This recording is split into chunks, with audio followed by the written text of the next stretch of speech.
Hai teman-teman, selamat datang di channel Kampung Pelajar, channel edukasi belajar jadi asik. Pada saat ini, kita akan membahas mengenai materi sejarah Kerajaan Samudra Pasai secara singkat. Materi Kerajaan Samudra Pasai yang akan kita bahas pada kesempatan kali ini yang pertama adalah mengenal Kerajaan Samudra Pasai. Yang kedua, sejarah berdirinya Kerajaan Samudra Pasai. Yang ketiga, masa kejayaan Kerajaan Samudra Pasai. Yang keempat, masa keruntuhan Kerajaan Samudra Pasai. Dan yang terakhir adalah peninggalan Kerajaan Samudra Pasai. Yang pertama akan kita bahas adalah mengenal Kerajaan Samudra Pasai. Kerajaan Samudra Pasai adalah kesultanan pertama di Indonesia. Corak Kerajaan Samudra Pasai adalah Islam. Kesultanan Samudra Pasai didirikan oleh Nazimuddin Al-Kamil. Raja pertama dari Kerajaan Samudra Pasai adalah Sultan Malik As-Saleh.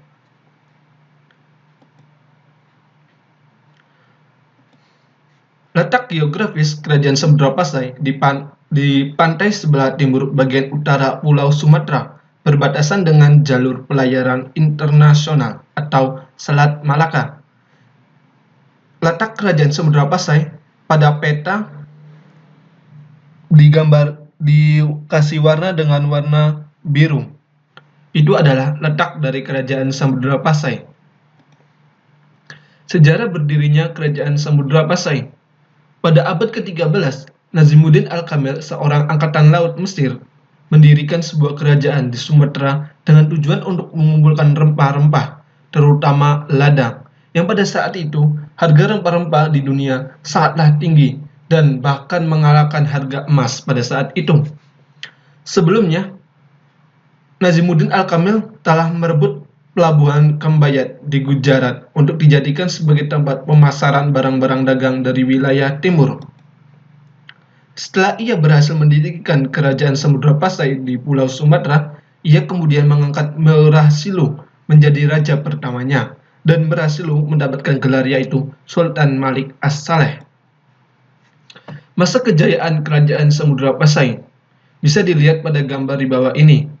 Kedua gambar di bawah ini merupakan dua peninggalan dari Kerajaan Samudra Pasai pada masa pemerintahan Raja kedua.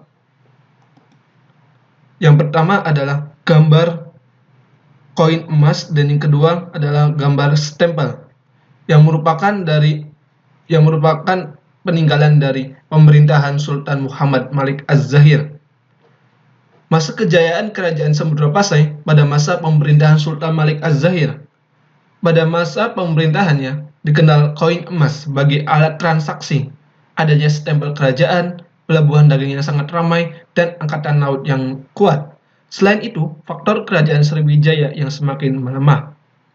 Faktor lainnya adalah letak Kerajaan Samudra Pasai yang sangatlah strategis, yaitu di jalur perdagangan internasional. Banyak kapal-kapal dari luar negeri seperti Cina, Persia, Arab yang berlabuh atau melewati wilayah Kerajaan Samudra Pasai. Selanjutnya adalah masa keruntuhan Kerajaan Samudra Pasai. Masa keruntuhan Kerajaan Samudra Pasai dimulai sejak peperangan dengan Kerajaan Majapahit. Keruntuhannya semakin terasa ketika masa kepemimpinan Sultan Zainal Abidin, di mana pada saat itu diserang oleh bangsa Portugis pada tahun 1511 dan 1521. Dua kali penyerangan oleh bangsa Portugis ke Kerajaan Samudra Pasai. Selain itu, adanya pemberontakan atau perebutan kekuasaan di dalam Kerajaan Samudra Pasai, serta tidak ada lagi pemimpin yang cakap semeninggalnya Sultan Malik At-Tahir. Kedua faktor tersebut merupakan faktor internal yang ada pada Kerajaan Samudra Pasai. Selain dari faktor eksternal yang telah disebutkan, yaitu diserang oleh Kerajaan Majapahit dan bangsa Portugis. Situasi yang semakin lemah di Kerajaan Samudra Pasai dimanfaatkan oleh Sultan Shah Ali Mughayat dari Kerajaan Aceh untuk menyerang dan menggabungkan Kerajaan Samudra Pasai ke Kerajaan Aceh. Alhasil, Kerajaan Samudra Pasai pun runtuh dan digabung dengan Kerajaan Aceh. Peninggalan kerajaan Samudra Pasai yang pertama adalah Cakra Dunia, merupakan hadiah dari Kaisar Cina sebagai tanda persahabatan antara dua kerajaan, antara kerajaan Samudra Pasai dan kerajaan di Cina. Yang kedua adalah koin emas, yang merupakan salah satu bukti kemajuan dari kerajaan Samudra Pasai pada masa pemerintahan Sultan Muhammad Malik Az-Zahir. Yang ketiga, stempel kerajaan Samudra Pasai yang dibuat pada masa pemerintahan Sultan Muhammad Malik Az-Zahir. Yang keempat, naskah surat Sultan Zainal Abidin yang berisi keadaan kerajaan Samudra Pasai setelah diserang oleh bangsa Portugis. Dan yang terakhir adalah makam-makam raja kerajaan Samudra Pasai. Di antaranya adalah Sultan Malik As-Saleh, Sultan Muhammad Malik Az-Zahir, dan Sultanah Narasia. Terima kasih.